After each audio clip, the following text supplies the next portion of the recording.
Last year we did a series of videos showed how we graft our own apple trees to create our orchard at very little expense. This year we're going to move along from that. We're going to take one of those trees and show how we start to prune it, and we're going to use some of our existing trees to show how we prune semi-mature and mature apple trees.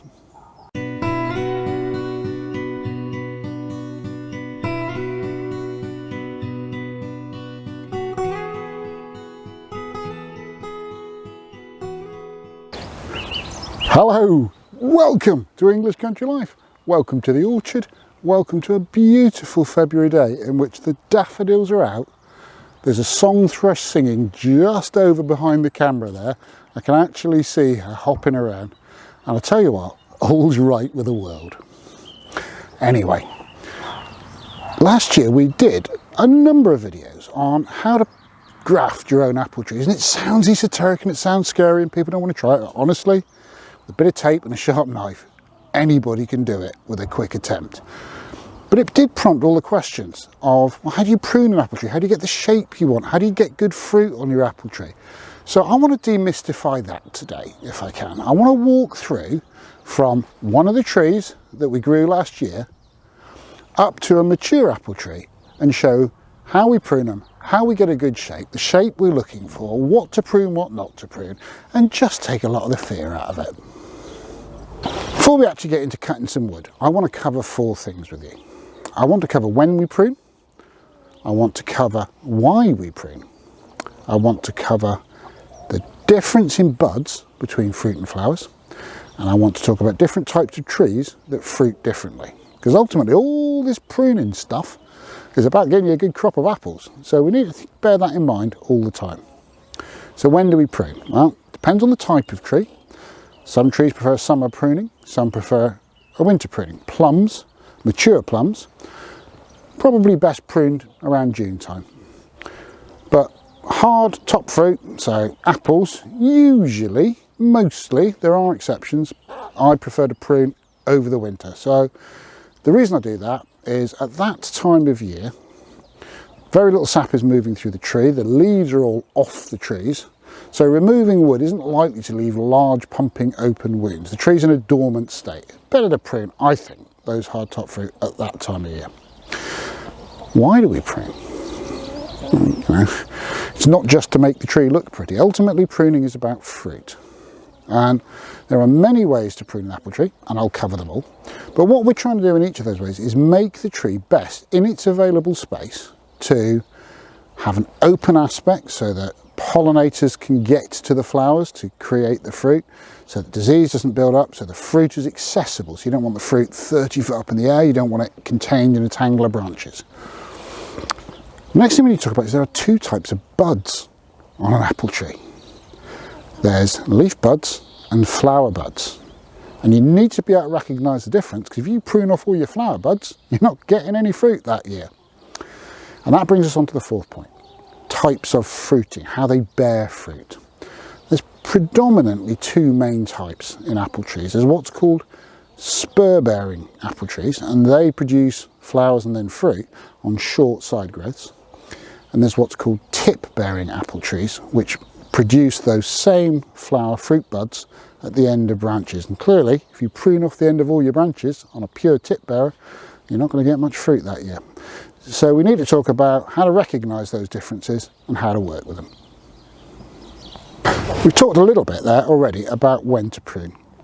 There are different types of pruning, and there are great books. Get the Royal Horticultural Society book on pruning if you want some advanced reading. But for me, with apple trees particularly, it does vary by fruit type. But with apple trees, I like to do the major pruning when the tree is dormant. Now you've got to watch the weather. I've pruned in November. You have a nice, cold, sharp November where you've got, all the leaves are off the tree before the end of November, where it's been really cold. The tree's gone dormant. It's pulled all its resources down to its roots. You're absolutely fine to crack on with pruning, and I do it that way when I can. This year, it's been ever so mild. So I've left my pruning as late as February, and that's as late as I've ever left it. But it ain't going to get any better now, so we're going to get on. So that's when.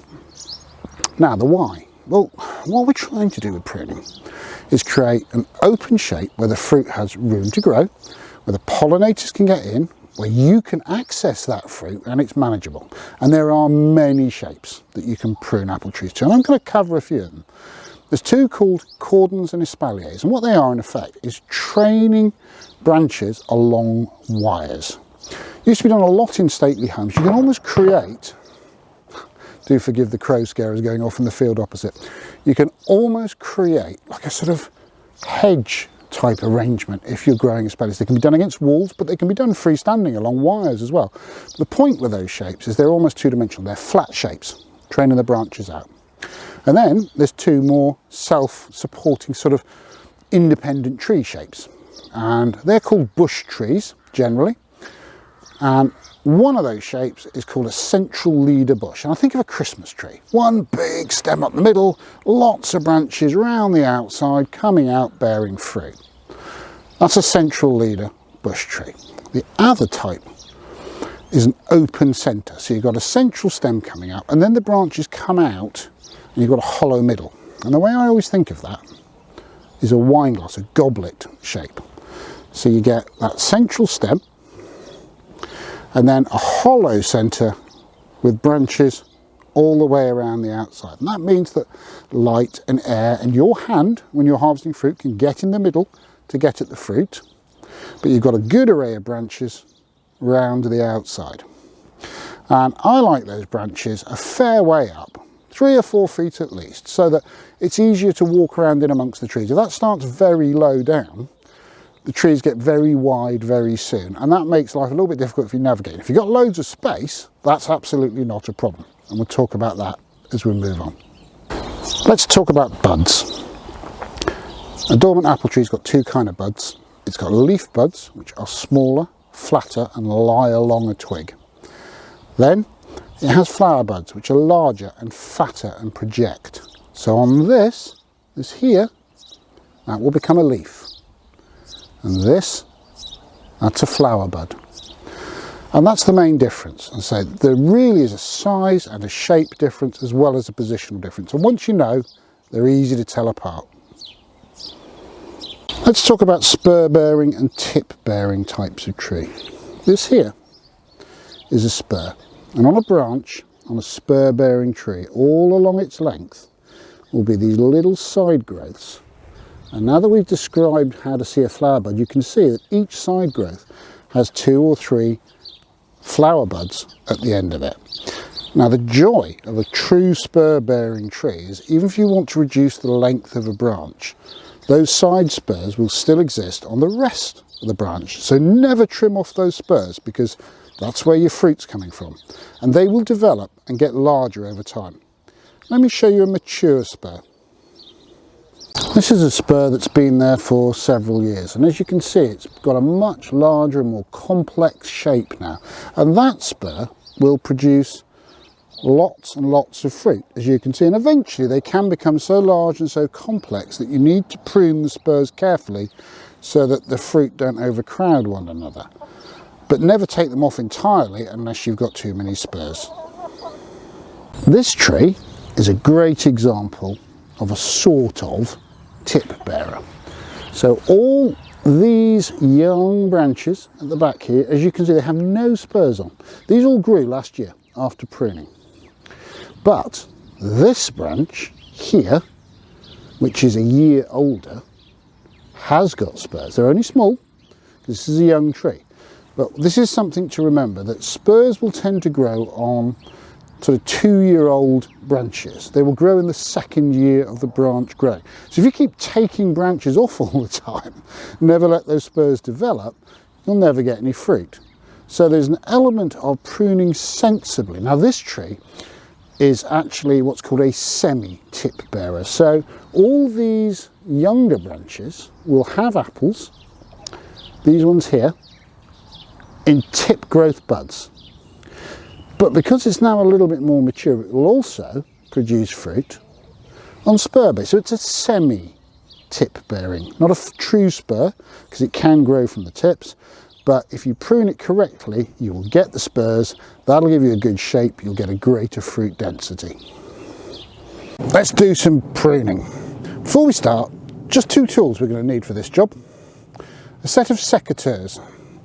Bypass secateurs are my favourite for this type of work, which means the two blades bypass each other. There's another type called anvil, which has one blade that sort of hits a flat area. I find I get a cleaner cut with sharp bypass secateurs. Get a set with a clip, so you can clip them closed and shove them in your pocket. If you're up and down a step ladder to get to tall branches, if you're putting the branches in a wheelbarrow, if you're swapping to a saw, it's really useful to be able to store your secateurs safely. You can even get little holsters for your belt if that's your thing. But I find as long as I've got a good clip, I can just pop them into a jacket pocket. The other thing you're going to need is a small pruning saw. I like, for the same reason, these folding type pruning saws. And this is by my favourite manufacturer of pruning saws, a company called Silky. It's designed to slip in your pocket. It's the worryingly named Silky Pocket Boy. But strange names aside, it's a Japanese firm of saw makers, and honestly, they are superb quality. Ask any arborist about Silky saws, I think you'll get a good review. This is one of the trees that we grafted last year. And as you can see, it's now fairly tall. We've used the cane just to keep it straight as it's growing. It's about 2 metres, over 6 foot tall now. I want to bring you in close and show you something. I want to show you this. This is the very tip of this young tree that we grafted last year. Can you see the leaf there? Still growing. This is what I mean about trees are not as dormant as I would like them to be. And if you see this in something like November, leave the tree a bit longer and hopefully you get a cold snap that will send the tree into full dormancy. As you can see, the tree's bigger than me. That's the top of the tree now. Now we have to start the pruning process. And what I like to do is prune it so that where the branches come out, it doesn't make the footprint of the tree so massive that it's a problem to walk past. We don't have a huge plot. Some people will bring the branches out 2 foot, you know, that sort of 60 centimetres from the ground. But the thing is then they will flare out sideways and occupy a much larger footprint when you're trying to get past it. I like to bring the branches out about 120 centimetres off the ground, about 4 foot. So let's have a measure. And we're looking at round about there, chest high, and then the branches will come out, so you'll still be a little bit to walk around, but before long they'll be above head height, so you're not looking at a massive footprint for the branch that makes it impossible to mow your grass and all those other things. The 1.20 metre mark on this tree is just there, and what I'm looking for in reality is a place where there's some good evenly spread leaf buds that will eventually form the branches. So when we cut this off, more or less here, there's a bud there, there's one there, there's one there. They will come out, and I want them obviously at different sides of what will become the main trunk to form the basic structure of the tree. This bit used to really unnerve me when I started. I'm actually going to leave that as my last bud. And everything above this can go. All I'm going to do now is just tie this in loosely at the top, just to keep the trunk growing nice and straight. Now what I'm going to do with this tree is I'm going to wait for the side branches to develop. Given we've taken off that growing tip, it will soon develop some side branches, and I'm going to remove anything below these top 4 or so that I want to become the main structure of the tree. This is a Braben tree that I bought grafted, and someone else had already started it from its maiden form, and it illustrates some of the problems I was talking about. It was started very low down, about 2 foot off the ground, and the problem that that's going to give me is it's already spreading very widely. Now we can correct that with pruning. Let me bring you in close, show you what I'm talking about, and show you what I'm going to do about it.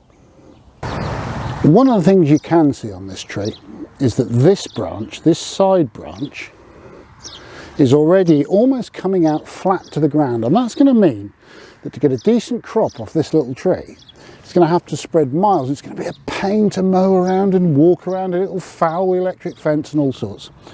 So what I want to do is bring the branches up at more or less a sort of 45-degree angle to minimise that spread at the lower levels. That means this big branch that's coming out almost flat has to go.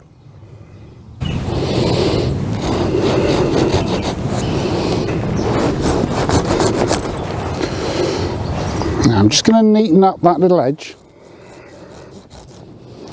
give us a nice clean cut, and having the cut run down like that means that water will run off it.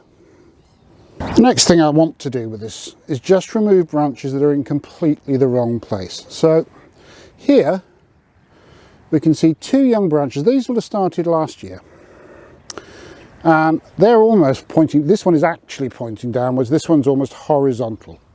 They're going to cause the same problems that we talked about previously. I'm just going to remove them completely.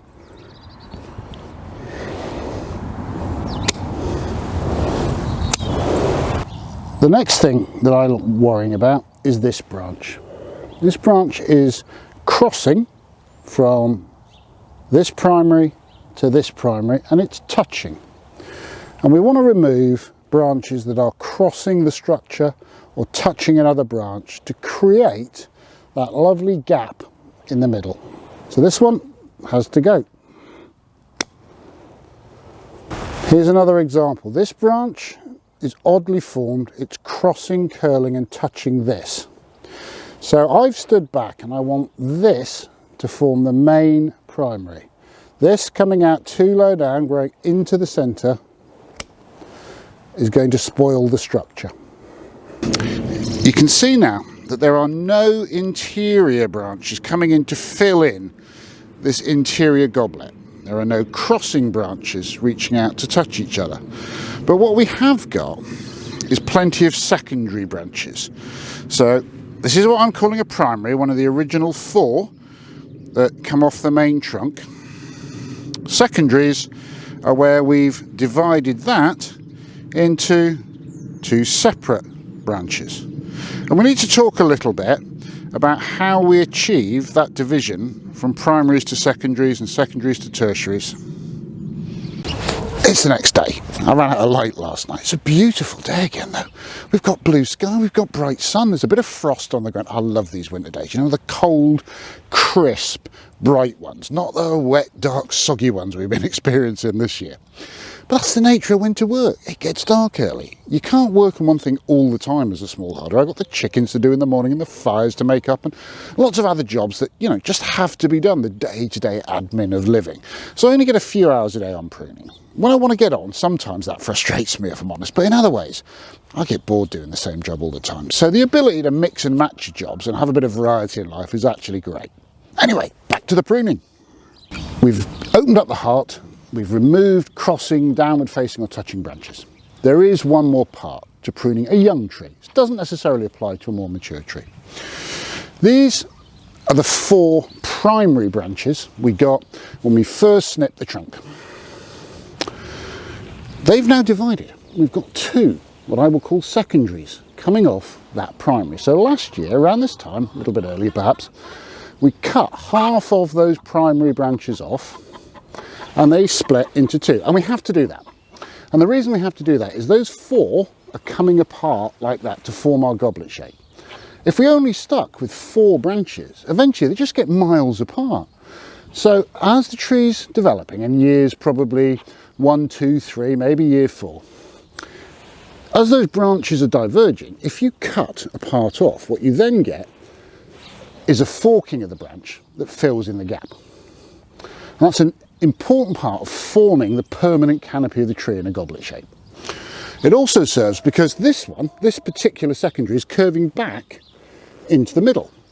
But if I remove the part that's curving back, it'll cause the tree to fork again, and these tertiaries, third split branches, are all facing outwards. So they will beautifully fill in that canopy at a higher point.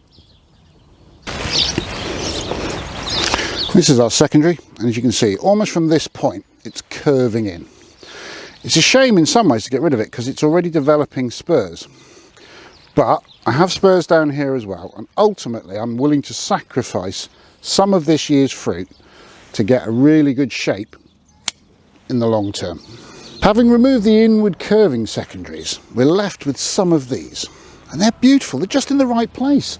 They're coming out, they're forming that lovely goblet shape. And I've still got to prune them. Because we don't just want 2 branches at this height. We want multiples, forming a lovely lattice in the body of that goblet. Now the way to prune these is to take off maybe half their length, but at a point, and I know you can't see, so I'll bring you in close, where there's an outward facing leaf bud. This is the branch then. You can see we're getting spurs, which is great, and we're going to leave some of these spurs on the lower wood. Here is an outward facing leaf bud, and here is an inner facing leaf bud and another outward facing. If I cut at an angle around about there, I will hope that the upper leaf bud will form a branch going outwards that will form part of the wider, thicker canopy.